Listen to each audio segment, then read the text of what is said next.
Hello, my friends. Welcome back to Owning Authenticity. My name is Carly, and it is a pleasure to be with you once again. In this video, we are specifically diving into the Mermaid Portal, as we call it around these parts, for taking a look at the Aquarius shadow and doing some work, some healing massage on this particular shadow in our psyche. Part of my belief in astrology, or my knowledge of this tool and how I use it, is that we are all 12 of the zodiac archetypes. And so I love this series where we are looking at each of the shadows specifically. Yes, this is an episode that is put out there specifically for Leo North Node, because that is the sole group that's top priority, is transforming this Aquarius shadow into Leo light. But truly, we all are, in some level, in some degree, working on that same thing, where we are also, for our own purposes, wanting to transform these Aquarian shadows and open up more Leo light in our being. So that relationship between shadow and light and these sister sign combos, this is part of the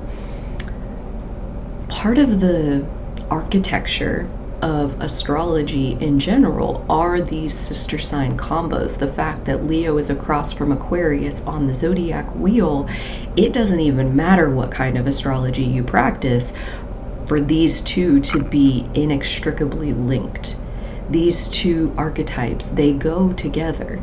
They are the yin and yang of each other. They are the complementary aspects of each other. And so all six of the pairs, right, Leo and Aquarius being one of the pairs, Cancer, Capricorn, Gemini, Sag, etc., these pairs require balancing within us. And when we feel cut off from the light that is one of them, like in this example, the light that is Leo, when we feel cut off from that in our own psyche, like I don't have access to my Leo superpowers, where do we check? We check the shadow end of the opposite one. The Aquarian shadow is what prevents the Leo light, and the Leo shadow is what prevents the Aquarian light, and the same would be true for any of the pairs around the zodiac. So really, truly, if we have the shadow of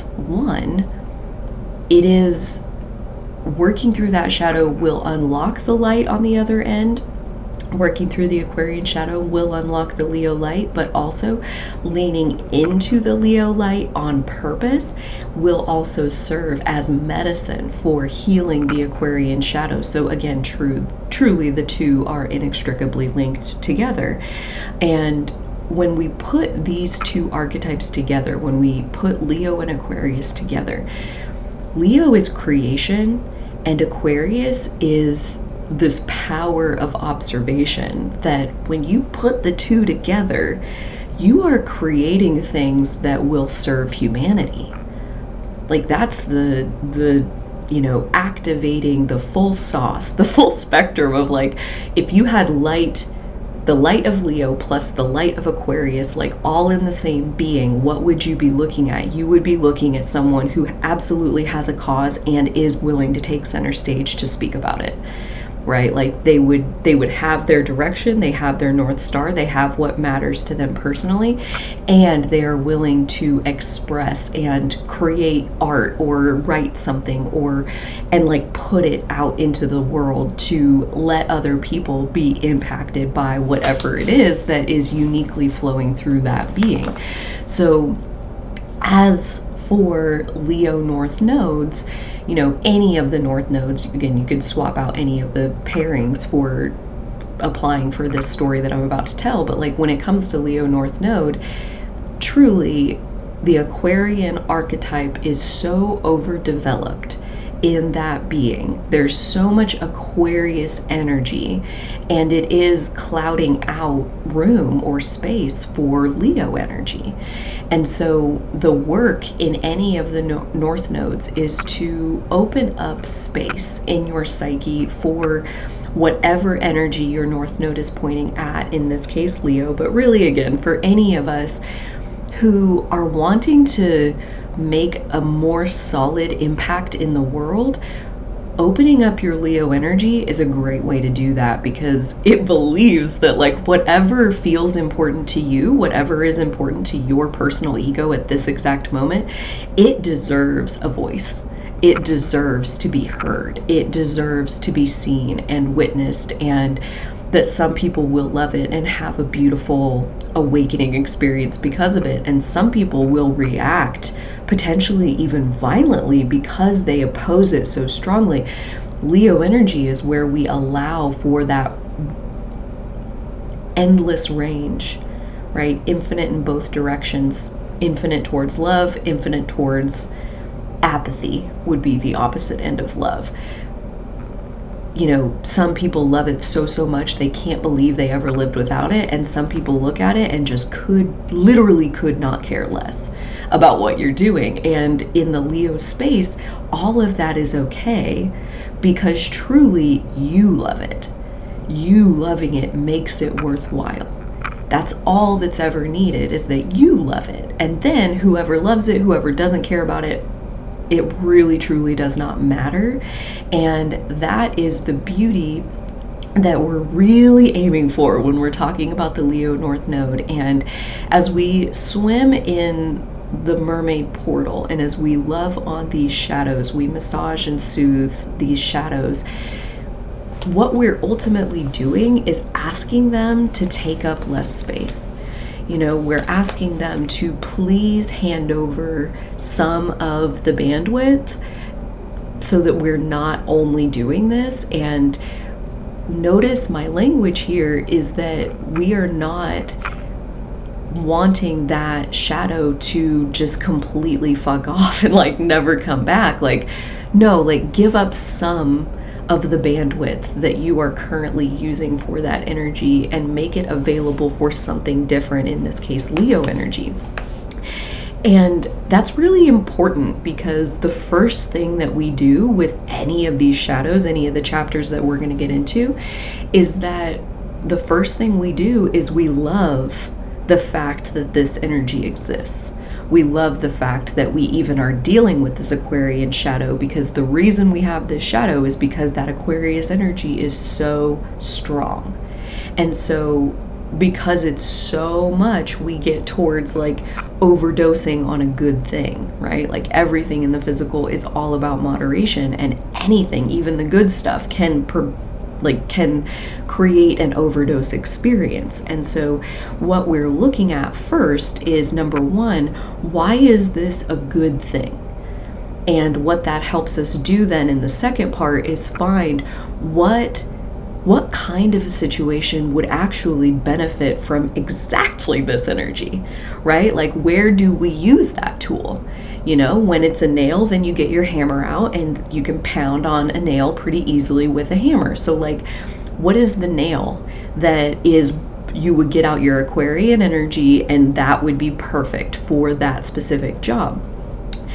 And because we know where does it fit, right? Like, what is the place where, right, we would get this energy out and we would use it, and it would be great. It would be the most effective option for that job. Because it now has a place where it's allowed to exist, right? Like, we're not trying to get it to go away forever, but we can usually by that point, because it's loved, it's accepted, it's given a job to do, usually at that point it's pretty easy to get that shadow to see that, like, and here's where we take it too far, right? Like, and here's where the usefulness of you runs out. And again, in the 3D, an Aquarius more than anything, like, understands that every single thing in the 3D has this individual purpose and function. And the individual purpose and function of this thing is not the individual purpose and function of this other thing, right? They all have unique properties, and that's okay.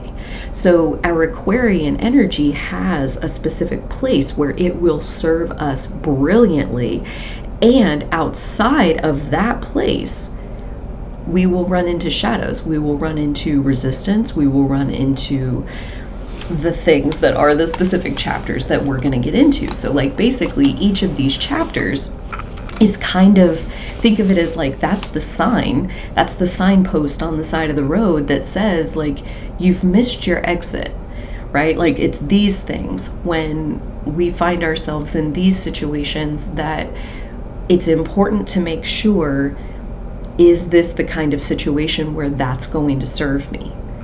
Or is this one of those other situations where maybe there's a better tool for the job, and I come here to my Aquarius energy, especially as a Leo North Node, with that Aquarius South Node, like you come right here on purpose because this is the most well-developed part of your energy, so you're likely to find yourself in these shadows pretty frequently, even when that's not the best tool for the job. And so this conversation in the Mermaid Portal, in these episodes, again, you can look in the playlist for all the other shadows that we've worked with so far.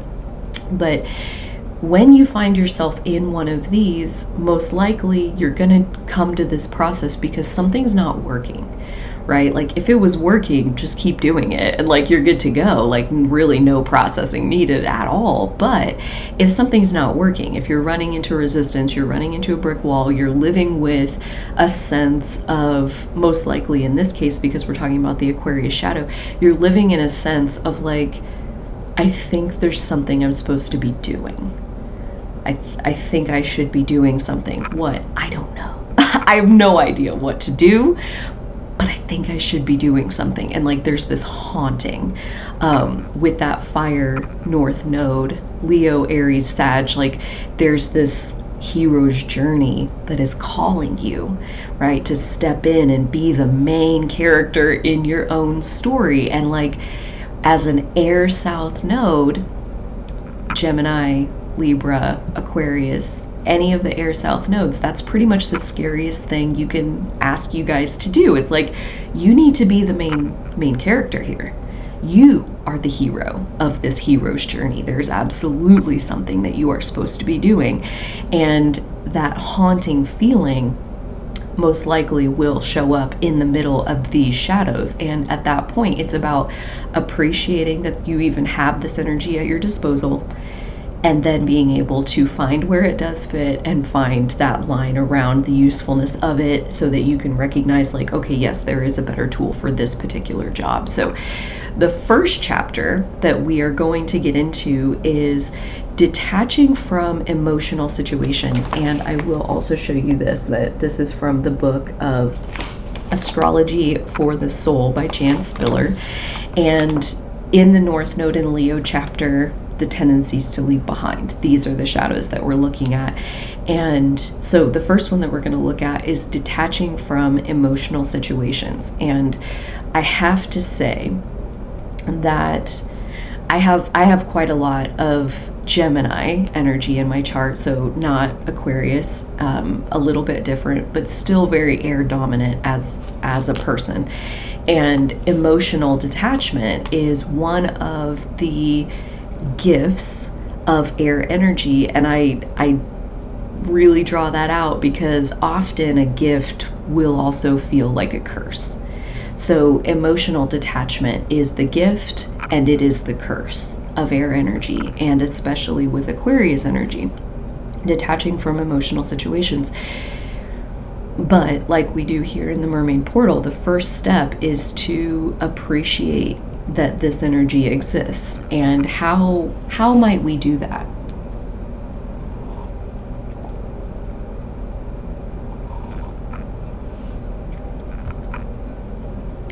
I can feel you having your own ideas. And that's very important as a Leo North Node, as a fire North Node. Like, to get some more fire energy going on in your psyche means, yeah, you need to have a lot more of your own ideas. But anyways, I digress. Detaching from emotional situations, how might we appreciate that we have that. And, you know, this is a place where I would roll this message out to Aquarius risings, Aquarius moons, Aquarius midheavens, that like your ability to detach emotionally from what is going on, your ability to essentially not have an ego about what's going on. You know, like think about, how does something affect us emotionally? It has to be personal. And if it's not personal, then it's very unlikely to reach us in an emotional place. You know, like you could hear about war halfway around the world and on some level be really disturbed by the fact that that's going on, but it's really not personal. You have no personal connection to what is happening, or at least that you can see, right? Like we're humans and we're all in this together. So truly we are all always connected. But this whole detaching from emotional situations and the ability of like, what is really the superpower underneath that is letting you be so detached from these situations, is the ability to not take things personally, the ability to see it as separate from you.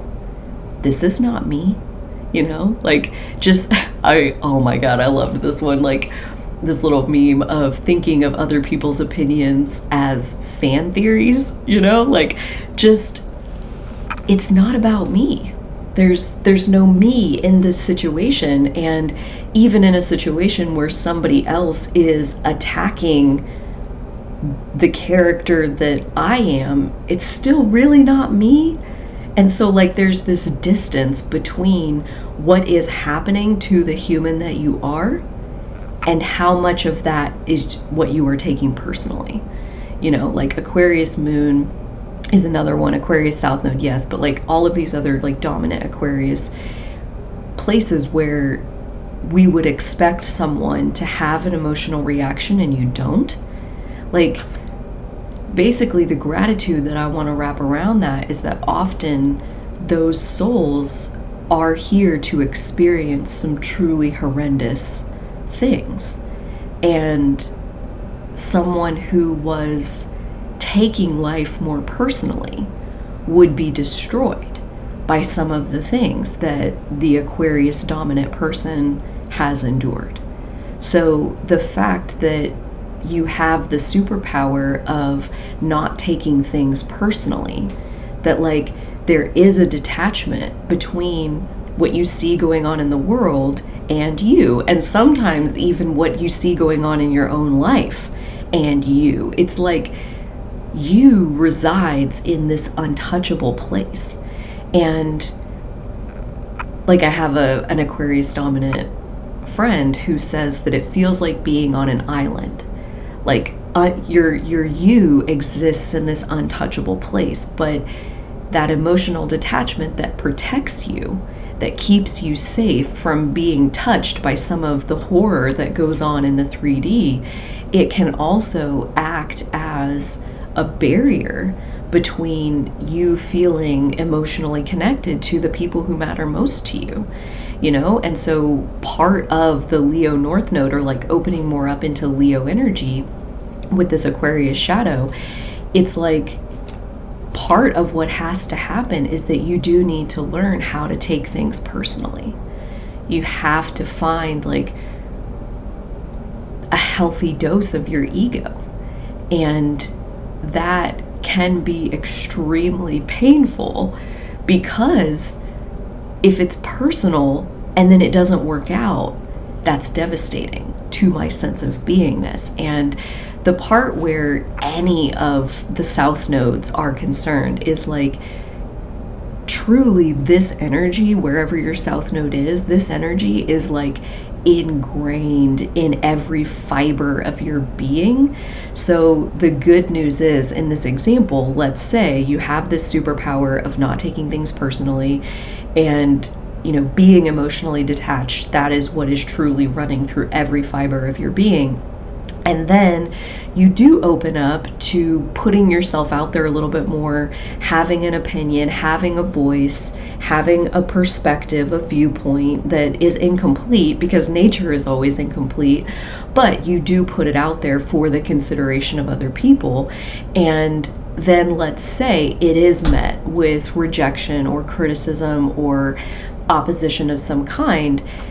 One of your best superpowers at that point will be to emotionally detach. Like, to see that their opinions aren't personal, like their opinions are an admission of who they are. And that is truly the purpose of art, is to elicit more of who we each are. And so when you will take yourself and put it out into the world, you are simply releasing a piece of art. Which is to say, a piece of your heart that now no longer really belongs to you, but that's okay, because your sense of you is still in this untouchable place. You do still have that. And if anything, any of the South Nodes, like, you're here to kind of teach the rest of us how to have these superpowers, how to not take it personally, how to be more committed to kind of the detached, objective reality than you are to your own ego and the gratification of your ego. So detaching from emotional situations can be extremely self-protective. And I think, if anything, every single one of the archetypes, and you could even boil it down to like the 4 elemental archetypes of air, fire, water, and earth, every one of them has their own way of protecting itself.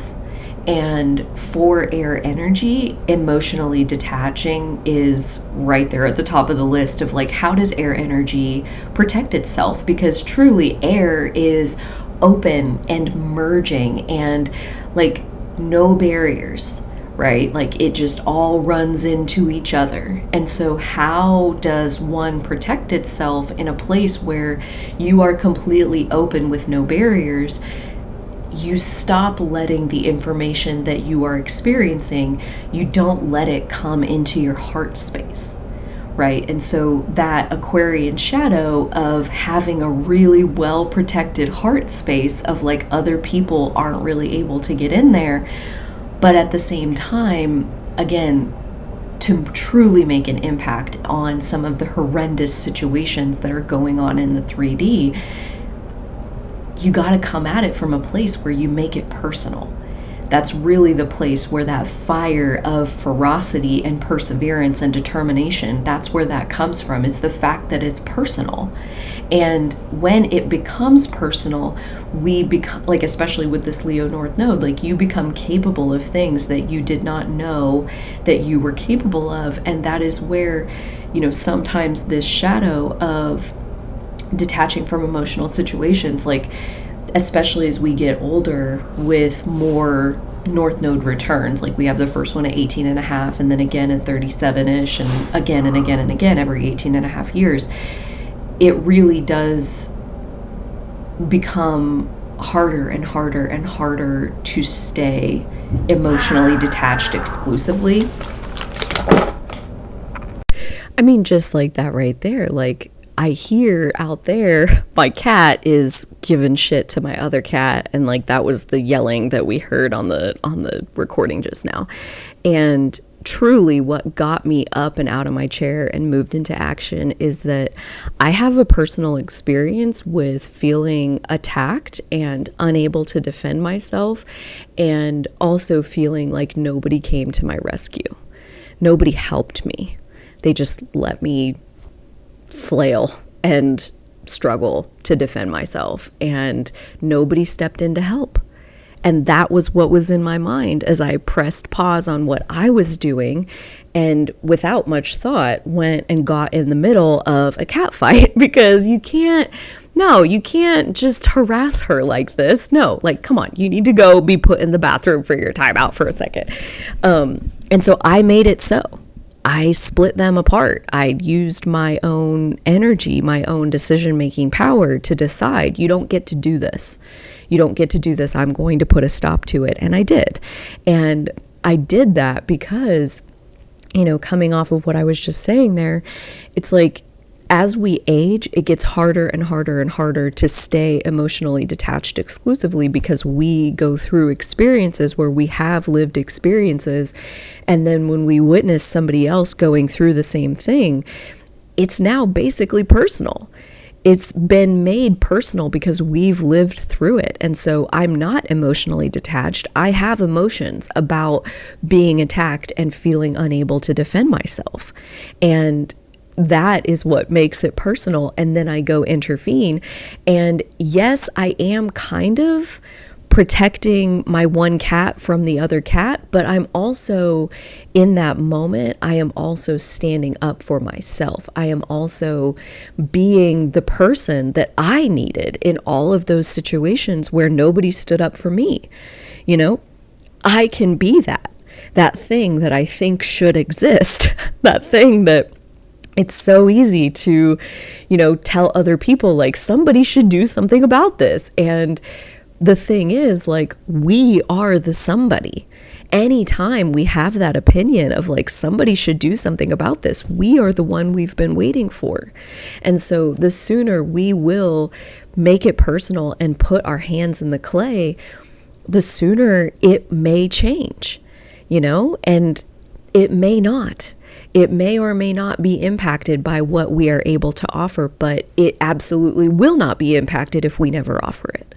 And another piece that I do want to tack on here, because this is a lesson that I have had to learn on multiple occasions that has really strengthened my Leo energy, as far as from a dominant air standpoint. When we try to assert ourselves into the world and we meet even just a little bit of resistance, it's really easy to think like, see, I wasn't even supposed to do that. Like I took action too soon. I should have waited longer. And what just happened was something that happens to me quite frequently. Hasn't happened in quite a while though, because I've gotten into this habit of doing what I need to do to make sure this thing doesn't happen. And what happened was I had recorded like the next 17 minutes of like this part right here. I had already recorded it, 17 minutes worth, and then I get a message pop up on my screen that says low disk space, and that is the message of death. That basically, like, now I click stop on the recording and it's like, we didn't have enough space to store your recording, so we just went ahead and didn't. And so it's like the last 17 minutes that I just recorded, it doesn't exist. I already finished this chapter. I went on to the next chapter, and here I am doing it again. Right? Like that first version, it just poof, went up in smoke. Like I asserted my will, and then it's like, oh, no, you don't. And what do you do? What do you do when you hit that moment of resistance to something that, I wanted this thing to exist. I want this video to exist. I want this bubble of energy where we're loving the Aquarius shadow. I want it to exist. And it's almost like the feeling of like kind of getting cut off at the knees, like, somebody pushing you back or whatever, like everything that you just did. Yeah, it didn't count for anything. And it's like, so easy to give up at that point. Don't think I didn't think about it, because I did. But anything that is close enough to your heart to where you feel like, I want this thing to exist. I have a personal connection with this thing existing. I have a personal stake in this bubble of energy where we love these shadows. I have a personal stake in this existing. And part of me thinks it's for my future self. Like I come back and I watch these episodes when they pop back up for me, and usually not like all the way through in one sitting or anything like that, but like jump to a chapter or, leave off at one point because like that's all I needed to hear for today. And then 2 months later, the video pops back up and I start watching from where I left off. And like, that's exactly the same empowerment that I needed. And so me personally, doing the work to record it again, to stay on task and to not give up just at the first sign of resistance. Like, it was a blow, right? Like, I'm emotionally attached to the thing existing. I have an outcome. I want the video to exist. I am not emotionally detached. I am attached. I want it to be finished. I want this video to be published. And because of that, the blow was that much more disappointing, that, you know, all this progress that I had made towards the thing that I want, it's like, nope, you back up to this point. It's like chutes and ladders style, like a chute drops you back down to the beginning. It hurts more because my heart is in it, but it also is easier to overcome the hurt because my heart is in it. So the part that makes it harder is also the part that makes it easier. And, you know, getting emotionally attached to things, it's a recipe for heartache. And I'm not going to sit here and tell you that it's not, right? Like that, oh, that's the easy way, is to like put your heart in the middle of things. Like, no, it hurts. But that's the beauty of having this place inside of yourself where you know how to emotionally detach. When it becomes too much, you emotionally detach. Like today, if it had hurt so bad that like I had gotten, you know, a chute back down to the bottom, back down to the beginning, like if that had really hurt and it had really upset me, I had it within my power to give up on this project, to just delete the first 23 minutes or whatever and just be like, meh, forget about that video. Like, it's not worth it. And I guarantee, like, if that's how you feel about something, that's not what you're supposed to be working on. Because what you're meant to be working on, you would record it a second time and a third time and a fourth time just so that it'll exist. You know, and if you really listen to what I talk about on this channel, you know, when you really listen, when you boil down 600 and some videos down into what am I actually saying? Empower the individual, empower the individual, empower the individual, like put your hands in the clay the way you want to. That is really all that's in any of these videos. And I show up for hour after hour after hour after hour to keep talking about it because it's where my heart is. Right? Like I feel like I'm visiting my heart when I come into this space and I make this content, that I aim for this content to connect with people's hearts and to help soothe any resistance that they are facing and to help them accept the unacceptable parts of themselves so that those parts can stop rebelling against them, right? Like when we are at war with ourselves, we're not doing any good for ourselves or anybody. And so truly the first step of loving ourselves and being able to do something good in the world for ourselves and for anybody else is that we truly have to accept and surrender to who we are. And if your South Node is in Aquarius, a big part of who you are is that you are very emotionally detached. And so the first part of accepting that is a huge piece of how your energy functions, and to be grateful for all the times that has served as protection for you, and all of the times in the future that it will still serve as protection for you and potentially others. You know, like study that emotional detachment. How do you get there? What does it feel like when you are there? And what could you teach the rest of us who are on the end maybe of taking life too personally, to the point where we aren't able to be detached, we aren't able to be objective, we aren't able to see the bigger picture because we make everything about us to our own detriment. And that's how some people are getting in their way, is that they're making it too personal. You know, you are the medicine for that. It's like teaching emotional detachment, teaching how to make it less personal. It's not about you. It's about the superego. It's about humanity. It's about the good of the all. And so remembering that is part of the superpower that will truly fuel you through the Leo side of it, and putting yourself out there and possibly taking some hits and some damage to your ego, but ultimately remembering that truly you reside in the superego. You reside in the part of you that wants humanity to flourish, wants humanity to thrive in all the ways that you know are possible.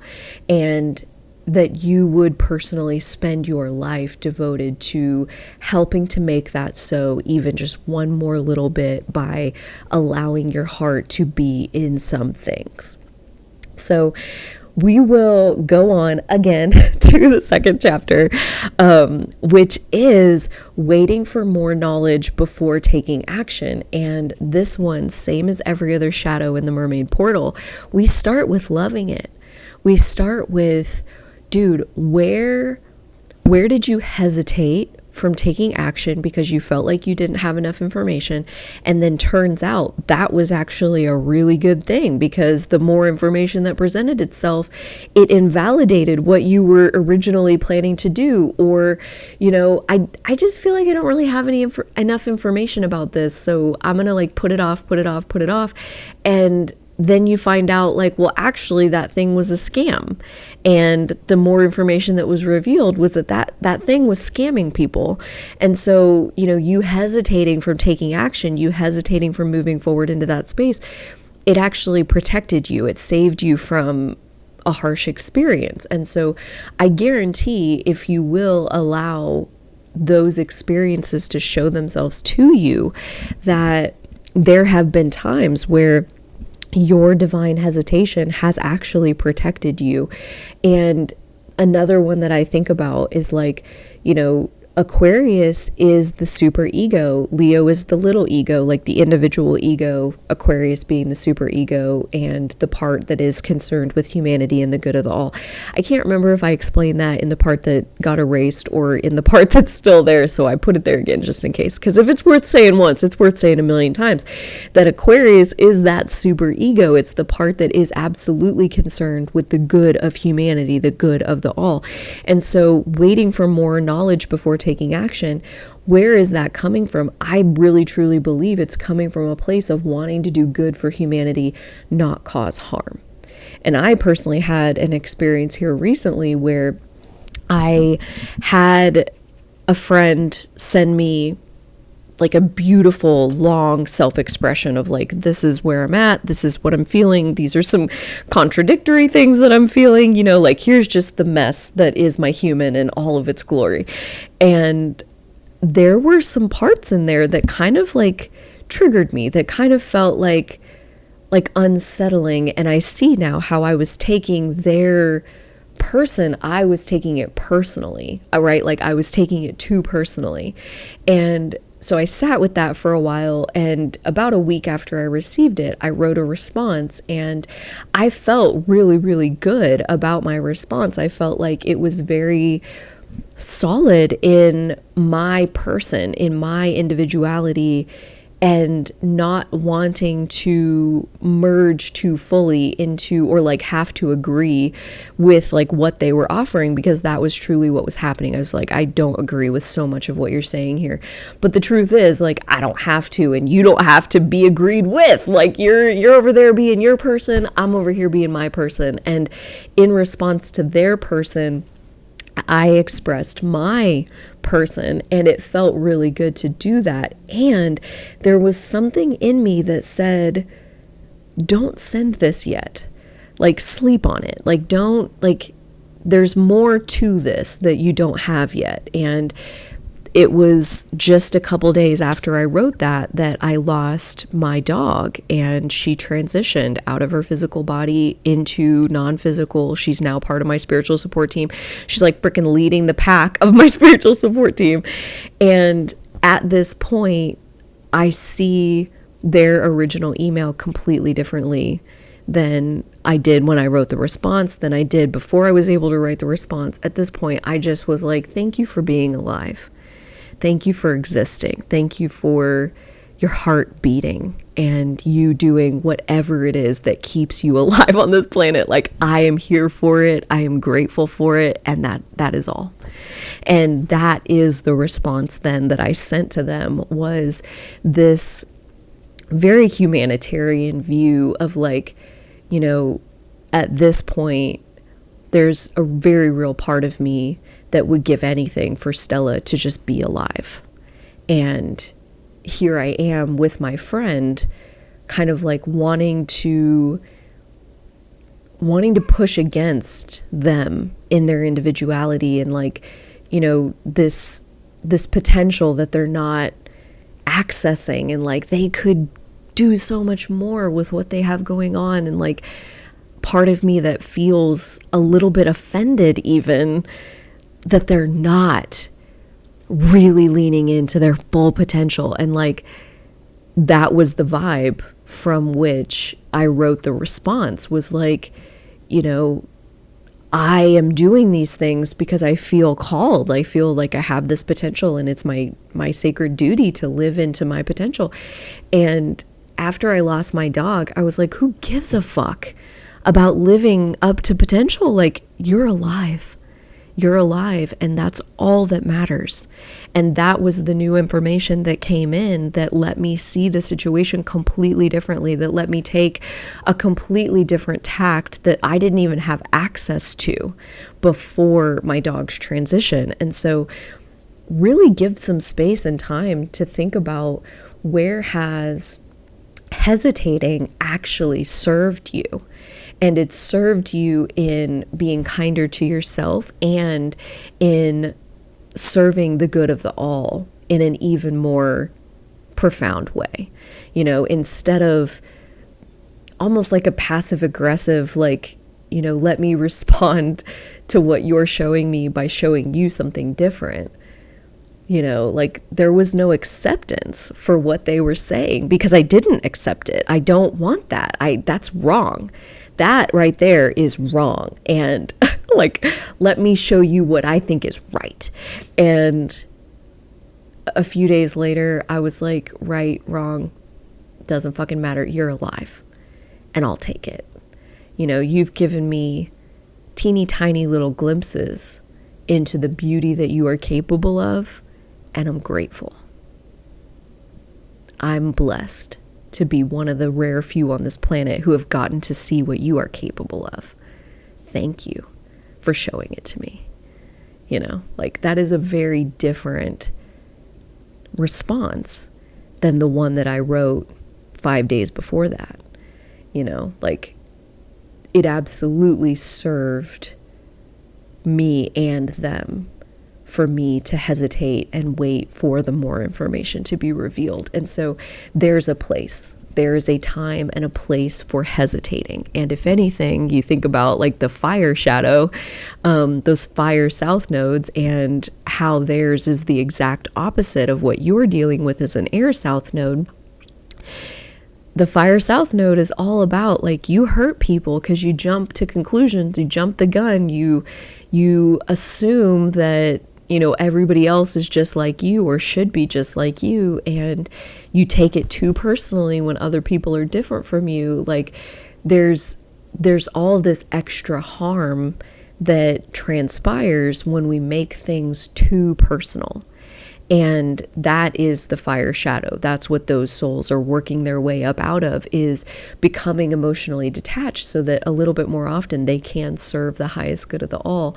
And with my moon in Leo and my Saturn in Sagittarius, I definitely have a good big chunk of that fire energy where it's like ready, fire, aim. You know, like you do the thing, and then after the fact, you really wish you would have hesitated. And I have way more of those experiences, I think, than I do of the ones where I hesitated and I prevented something from happening that would have hurt someone. That's not quite as frequent in my experience, but for you guys, I'm guessing you have lots of experiences where you holding yourself back and you hesitating likely protected somebody else from being harmed. And that is a beautiful thing. And it is worthwhile to recognize the bound of usefulness, the boundary around when is it time to hesitate and when is it like sacred hesitation. You know, like you have a great sense of this super ego, the all, and like what would serve humanity at this time is for me to take a step back and to look at this bigger picture and maybe let some more information come into the bigger picture. That is what would serve. And more likely, probably more often for Leo North Node, any fire North Node, is that way more often it's time for you to act. It's really not time to hesitate. It's time to act, and recognizing this feeling that like truly there will never be enough knowledge, enough information to prove that you are doing the right thing.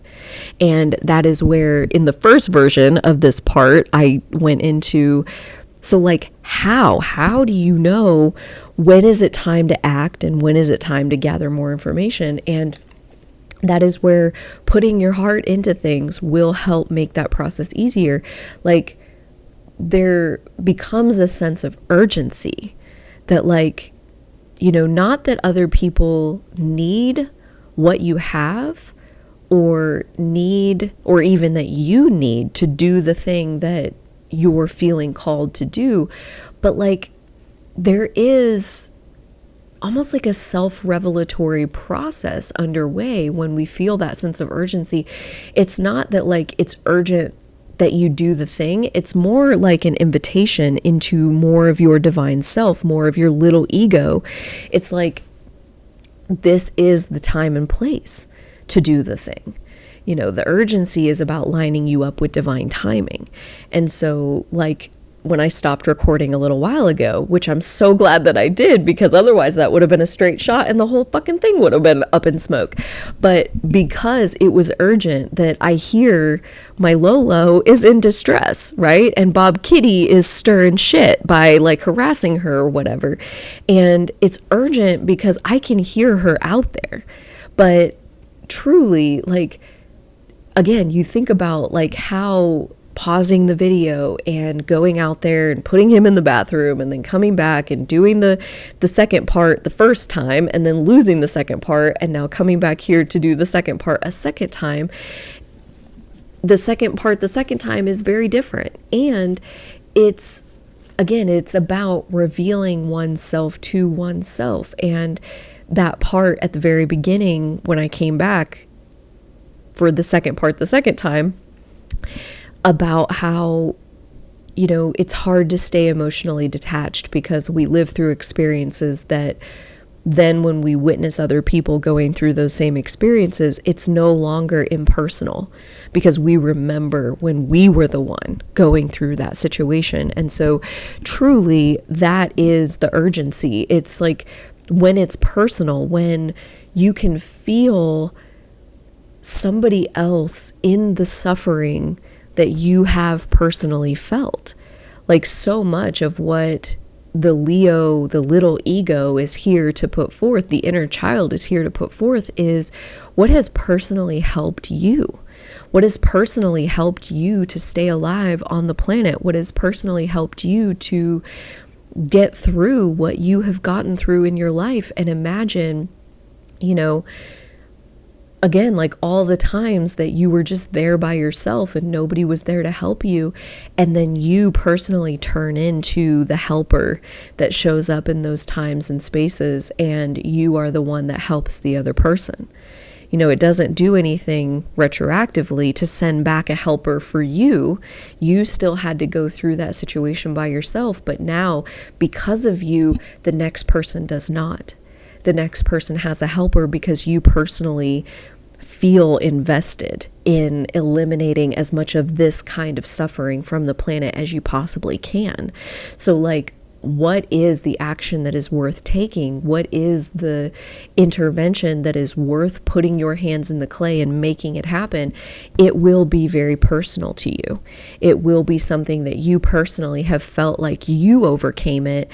And now you're here to demonstrate an example for other people, if not to help them overcome it themselves, to at least even give them hope that overcoming it is possible. Right? Like you are demonstrating that like it doesn't have to always be like that. And that is why, for me personally, that is why I do so much work around shadow work and overcoming the harsher parts of our experience, is because I did spend over a decade in chronic depression where I hovered in this place of really not wanting to be here. And I know the agony just even yesterday, I was having one of these heavy days where I just like, not that I didn't want to be here on the planet, but just that I didn't feel good. I did not feel like I could reach for the breath of joy that normally I have such ready access to, and I'm so grateful for that.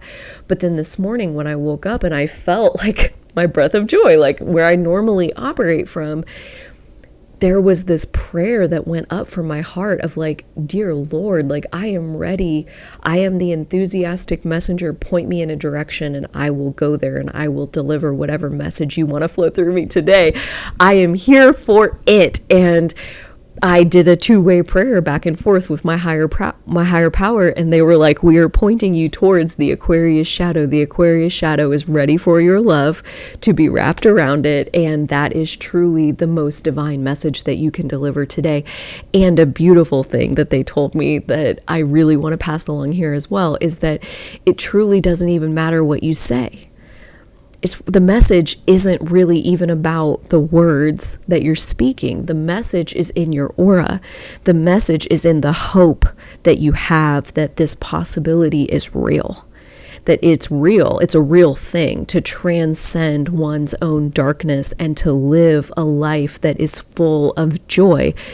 To go from one and move to the other. It's possible. And I know it's possible because I have personally made the trip. And then I show up again and again and again and again and again. And I share nuggets of things that have helped me to feel better. One thought at a time. One perspective shift at a time. And, you know, the real MVP of this particular episode has been, please stop giving yourself a hard time for inaction. Please stop giving yourself a hard time for staying in this detached place where taking action is basically impossible.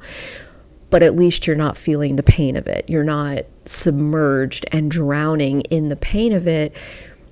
You know, don't beat up so much on yourself for accessing that place in your psyche. Instead, be grateful that you have it and practice coming out to offer the medicine that you have personally found. And if ever you need to retreat, like yesterday, I mean, I closed the curtains on a bright sunny day and I pretty much laid in my bed all day and was just like lethargic and pointless.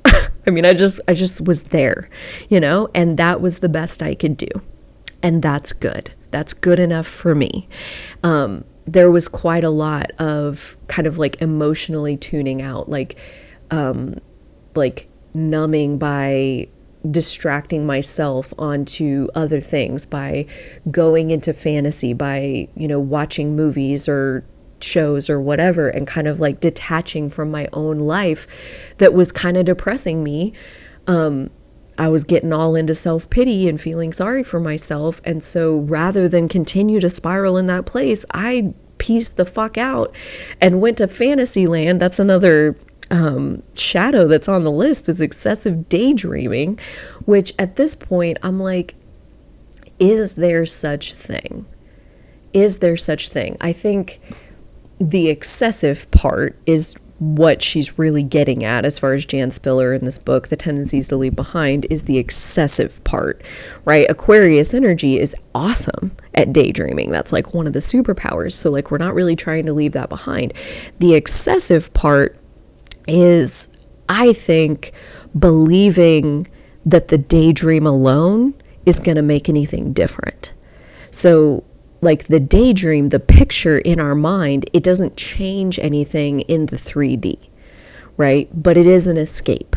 And that is the part where, again, I think, you know, often people who suffer really, really traumatic childhoods, a lot of times they become really geared towards fantasy, towards like sci-fi or comic books or, you know, like superheroes or like whatever. Like they're really into fantasy because they are using it as an escape from their 3D life. And again, you think about it, like if that's what you got to do to survive, if that's what you got to do to stay here and keep living, it seems like a genius move to just like zone the fuck out of the 3D and go in your brain to the daydream, you know, a place where we always have access to for free.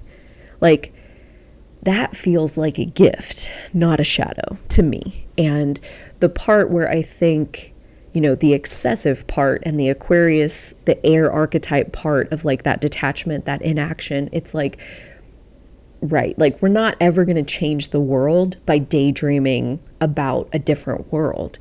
Like, truly, we change the world by putting our hands in the clay, like molding it into something different, like having a stand, taking a stand and saying, I will not allow this to continue.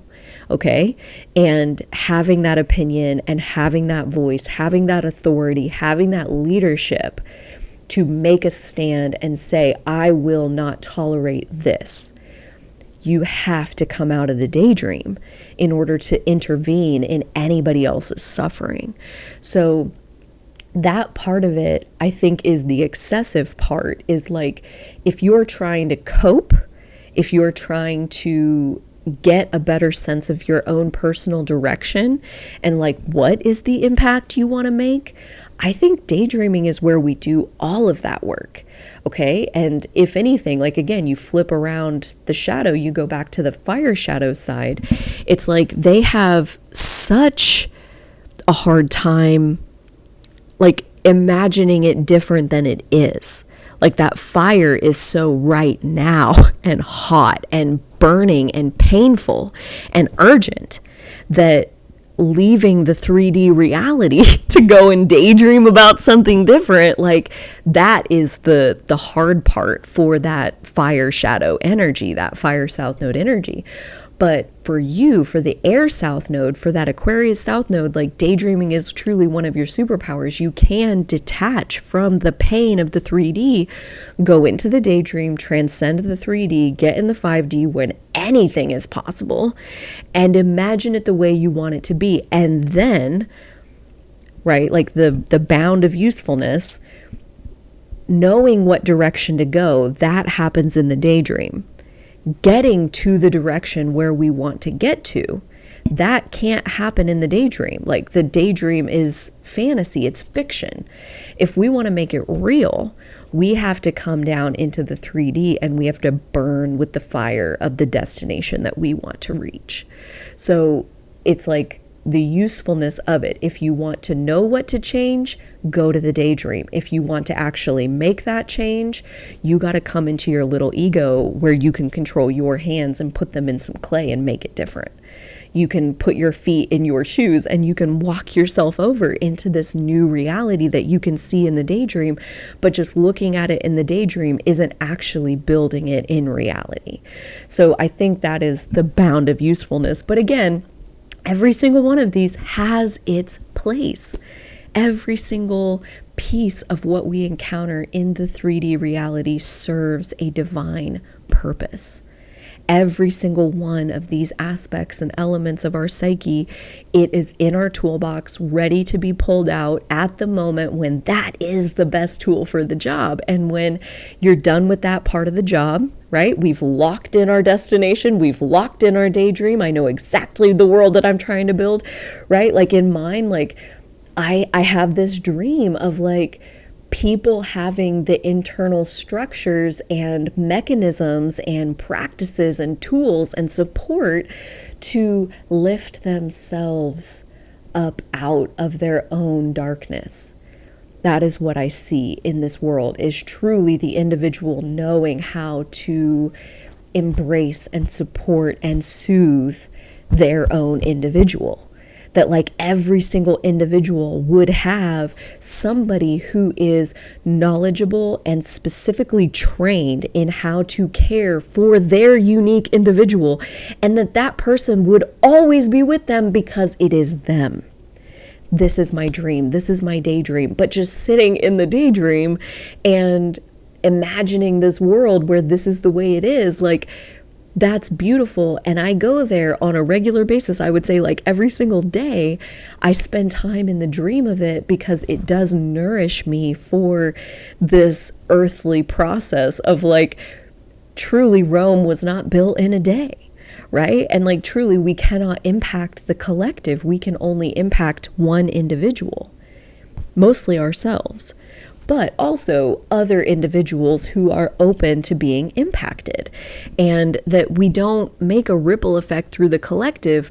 We move energy inside of one individual at a time, you know? So this series, this Mermaid Portal series of looking at each shadow, it's like, dude, they're all the same. They're all fractals of divinity. They're all, you know, this same mechanism where it serves a purpose sometimes and sometimes it does not.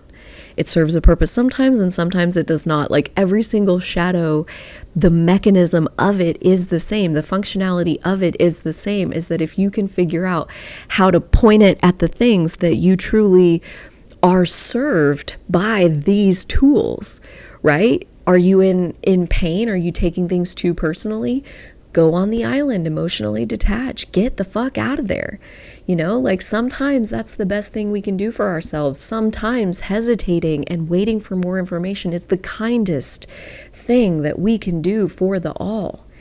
And sometimes pressing record and putting ourselves out there where some people are going to love it, some people are going to hate it, and some are going to be completely indifferent. Sometimes that's the best thing that we can do. And again, we really aren't trying to act for the highest good of the all. We really can't serve that. We can truly only serve the little ego, right? Like the superego is non-physical. The superego is the energy of the interconnectedness of the all. And like in 3D physical reality, it truly doesn't exist. In physical reality, there is the little ego. There is us and what we are choosing to do with our time on this planet, this big blue marble hurtling through space, you know? And so the things that we choose to take action on are the most personal, you know? Like I feel like the action that you can see people taking, it's like you're witnessing who are they, right? Like that action is such an extension of their identity. And that's where we're getting into Leo territory. We're getting into fire territory of like, you can tell what the fire is by the way it burns and the height that it burns and the way that it reacts to different substances that it comes into contact with. And like, you know, the fire just is. The fire just is. The fire isn't trying to be anything. You know, and that's where I will leave you with this episode. This particular installment for the Aquarius shadow will come back on future episodes. I'm kind of like at this point following the zodiac seasons, and as we go through each of the zodiac seasons, wanting to really tune in to healing the shadows of that sister sign pair that's being lit up by the sun moving through that sign. So like right now, the sun is getting ready to move into Aquarius at the time I'm recording this. And it has me just really in love with all of the ways that this Aquarius archetype serves our own well-being and stability and ability to survive on this planet. Without Aquarius energy, life would be almost unbearable. Life would be unbearable. Aquarius, that detachment, that is like our last defense to, I can't handle this. I can't. Like, it's like in the water element, denial. Like, even in our emotions, we can hit something called denial where we emotionally cannot accept or process or even acknowledge the reality of what it is that we are facing.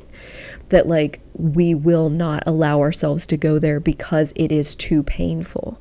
And Aquarius energy as an archetype is almost like bubble wrap for being alive on this planet. It's hard. It's hard to be alive on this planet, and sometimes we need some protection for our psyche that can keep us intact so that we can even make it to these beautiful destinations that we are dreaming of inside of ourselves. Dear friends, it has been my pleasure, my honor, my privilege to show up with my human in this way and create this bubble of energy that you are finding in whatever time you are coming across it. It is a privilege to connect with you. I do hope you've liked it. Take a second, like the video, subscribe to the channel if you have not. Check out the Mermaid Portal playlist where you can find other, I'll put a card up here and I'll link it in the description, where you can find other treatments of the other shadows, and that list will grow as I continue to add installments to it. I can also tell you that I do take a lot of input from my comment sections on my videos. So for example, if this stirred something in you that feels delicious to express, please feel free to pour that into the comment section of the channel. It does not have to be perfect to include the fire of your beingness. And the more you're able to express and pour your energy into the space, the better future episodes can talk directly to the frequency that you find yourself at. So that bit of energy exchange definitely personalizes the videos more to you. I also believe that like the more we know ourselves and like what we want, the direction we're willing to go, and that we believe we get to go there, the more the universe will just like keep serving up to you exactly the next step and the next step and the next step. So I also am a big believer that the more you express yourself, the more you even know yourself, in that little ego kind of sense, and like what is most personal, most close to your heart. The suggested videos, the videos that like I said, I have over 600 videos on the YouTube channel. The more it can pull out of that archive and suggest the next video that you are likely to enjoy. And with that, I've put just a few things here on the screen that you may want to click on next. Check out the description box. There's lots of places you can dive into to find more awesome content inside the Owning Authenticity universe. Oh, it has been my pleasure. Until next time, I hope you will take such good care of the beautiful, precious soul that you are, and so will I.